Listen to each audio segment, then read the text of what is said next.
Hello everyone, welcome to today's program. On November 20th in Beijing, everything looked calm on the surface. Until the evening, the Ministry of National Defense website quietly posted a message of only about 100 words. Vice Chairman of the Central Military Commission, Zhang Youxia, appeared in Moscow, met with the Russian Defense Minister, and reviewed a ceremonial guard. The video was all from Russia, but the news was not on Xinhua, not on CCTV, and not on People's Daily. At the same time, Japan's Prime Minister Sana Takaichi said, "If something happens in Taiwan, it is Japan's survival crisis." This pushed China-Japan relations to a collision point. The U.S. State Department stepped in to support Japan. Outside of this tension, Zhang Youxia went to Moscow quietly, like a chess piece placed in secret. The question is, who really holds the guns of the Chinese Communist Party today? On the evening of the 20th, the Ministry of National Defense website quietly posted a short message of just over 100 words. It said that Vice Chairman of the Central Military Commission, Zhang Youxia, was in Russia, and he held a meeting with Russian Defense Minister Sergei Shoigu. They talked about military relations, international situations, practical cooperation, and reviewed the ceremonial guard together. This message itself is not strange. What is strange is that only the Ministry of National Defense website posted it. Xinhua did not. People's Daily did not. CCTV News did not. The PLA Daily did not. Even other official media like CCTV, Common People, did not say anything. It was not until the next day that newspapers like the Beijing News and Shanghai Observer symbolically reposted it. They still got it from the Ministry of National Defense website with no extra details or follow-up reports. The page looked very clean, like just finishing a duty. People who understand these things can see that this is not a normal rhythm for military or diplomatic reporting.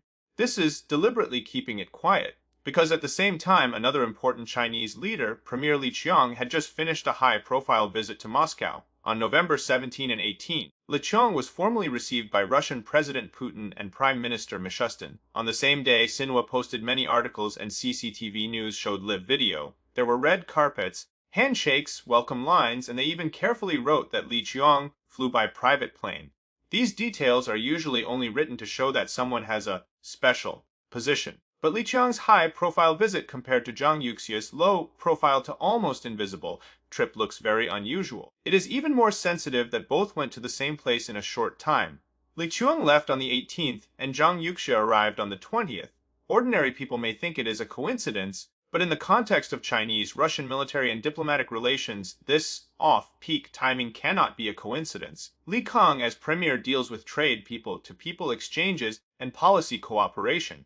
But now, after the Russia-Ukraine war enters a difficult stage, what Russia really needs are military technology, weapons production, parts, and ammunition. These are not things Li Qiang can talk about or decide. So Russia arranged a separate meeting with Zhang Youxia after Li Qiang left. This detail is very important. It is not about diplomacy. It is about military power. It shows Russia knows who really makes decisions in the Chinese military. In the past few years, every time Zhang Youxia went to Moscow, it was reported widely. On November 8, 2023, Xinhua posted the news that day. The next day, People's Daily and PLA Daily also reported. September 5, 2990, Xinhua posted the next day. December 8, 2017, Xinhua posted immediately that day. In other words, whenever Zhang Youxia went abroad, official media would show his photos, videos, and talk about achievements. But this time, it is completely opposite. No photos, no video, no speech, no Youxia represents Xi Jinping sentence. The officials didn't even say when he arrived in Moscow or how long he talked. They only left a cold 100-word message. And this is not the first time. Last October, Zhang Youxia visited Vietnam. Vietnam treated him like a head of state, red carpet, ceremonial guard, 21-gun salute. 3 of Vietnam's top 4 leaders received him individually. But the Chinese government didn't report a word. Xinhua only posted a report after the fact, a few days later, without any photos. This time in Russia, the same thing happened again. This strange visit but no reporting arrangement inside China may be to protect Xi Jinping's face. Because if the media loudly reported that Zhang Youxia was treated highly by Russia, everyone would notice Xi.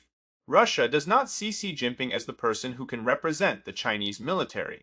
Putin knows that the person who really makes decisions is Zhang Youxia.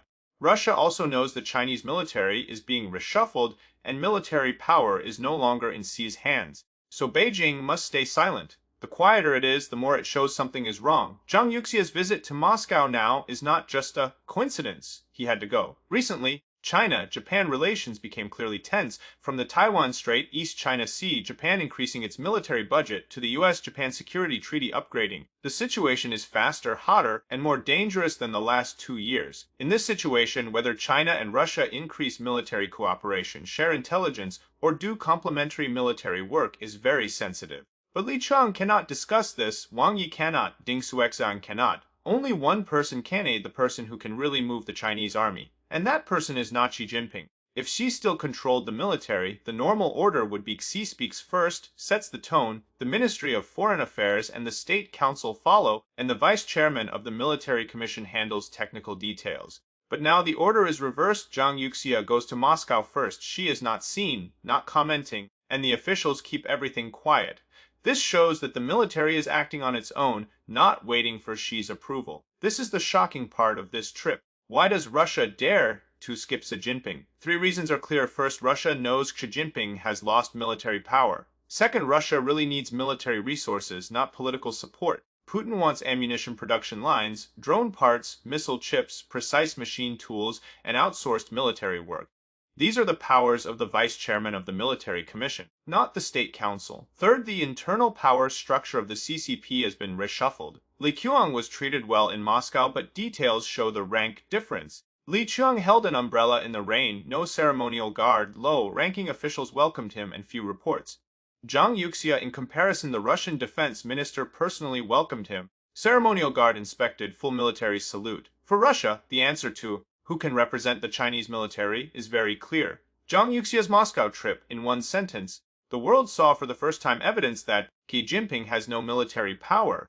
This is not an ordinary visit. It is the latest proof that the power map in Zhongnanhai was rewritten after the 2024 Third Plenum. Before Zhang Youxia quietly flew to Moscow, the tension in East Asia was already sparked by Japan's Prime Minister Seina Takichi.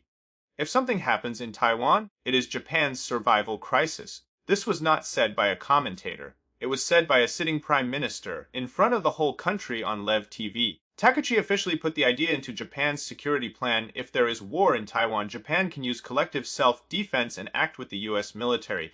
Beijing could not hold back. First, the diplomats acted. The consul in Osaka, Shujian, posted on social media, hinting at beheading. Takichi, shocking international opinion. Then the Ministry of Foreign Affairs and the Taiwan Affairs Office scolded Japan, saying, seriously violating the One China principle. They also took action, announced a pause on importing Japanese seafood, advised Chinese citizens not to travel or study in Japan from November 14. Travel agencies canceled tours. Nearly 500,000 plane tickets to Japan were canceled. The Chinese Coast Guard ships patrolled near the Diaoyu Islands, drones flew nearby, and Japanese fighter jets scrambled. On the surface, China and Japan are arguing over Taiwan, but in fact, the situation moves closer to the Taiwan Strait. Taiwan is now officially in the core of China-Japan conflict. The US did not ignore it. On November 21, the US State Department said it firmly supports the US-Japan alliance. It opposes changing the status quo by force or threats. US Deputy Spokesperson Pigot said on social media that the US commitment to the US-Japan alliance and Japan's defense is firm, including the Senkaku Islands. The US-Japan alliance is the foundation of peace and security in the Indo-Pacific.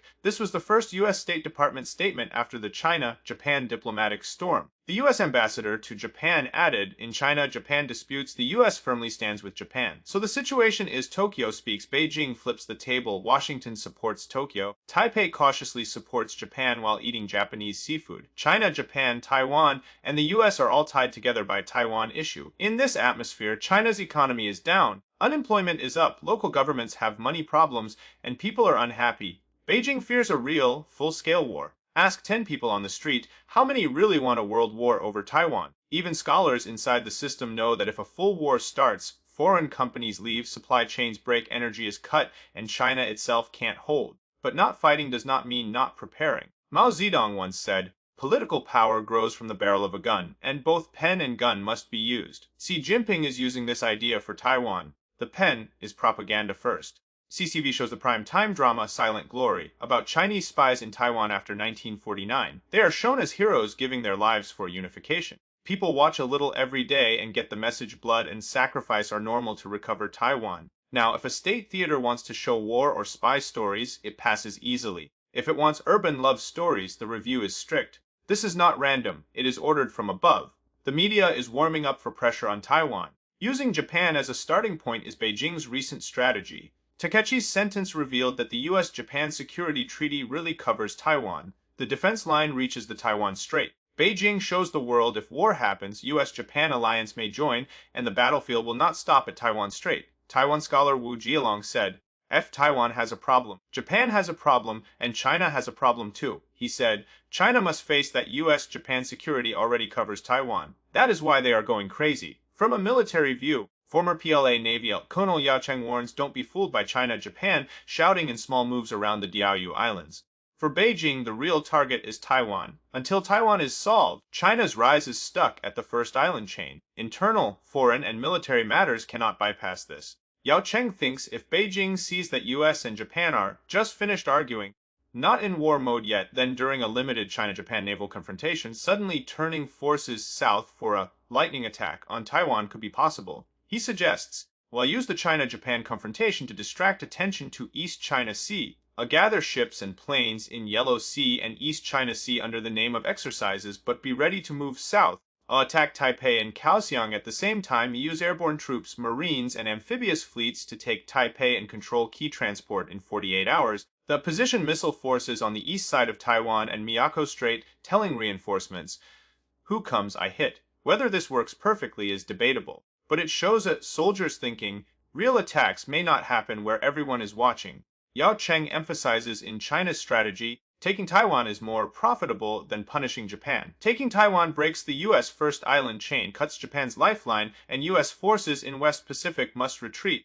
Beijing may not even need to hit Japan, just block trade and economic pressure is enough to hurt Japan badly. Question in the current economic and public anger situation, does Beijing dare or want to go this far? Here comes a key judgment. From the drama Silent Glory to media saying unification is certain and China will act, to actual military exercises and joint pressure on Japan and Taiwan, Beijing now may be using Plan A, pen and limited gun to pressure Taiwan, Japan, and nearby countries slowly to the negotiation table. The real Plan B, full military takeover, is still in a safe. Where is the safe? Who has the key? We see a clearer answer. If one day Beijing decides to use Plan B, the person opening the safe is probably not Xi Jinping, but the one standing on the military platform in Moscow, Zhang Youxia. Welcome everyone to share your thoughts in the comments! Don't forget to like and subscribe. See you next time!